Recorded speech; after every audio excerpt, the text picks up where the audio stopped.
Danes je pa že 13. dan in danes bomo zbirali mnenja strank. Zdaj, če še v tvojem sistemu ni, da redno zbiraš in vprašaš za mnenja strank, potem je definitivno super, da si to dodaš v svoj sistem in da vsako stranko prosiš tudi za mnenje.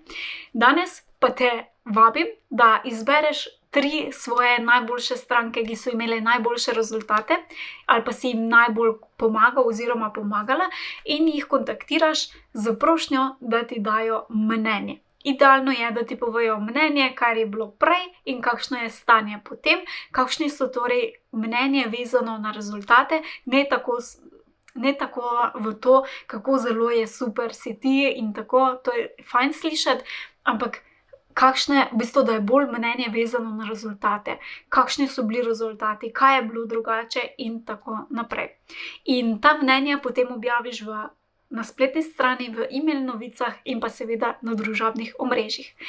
To je to za danes, ne pozabi pa pustiti tudi 5 komentarjev na objavah ali storijah tvojih idealnih strank.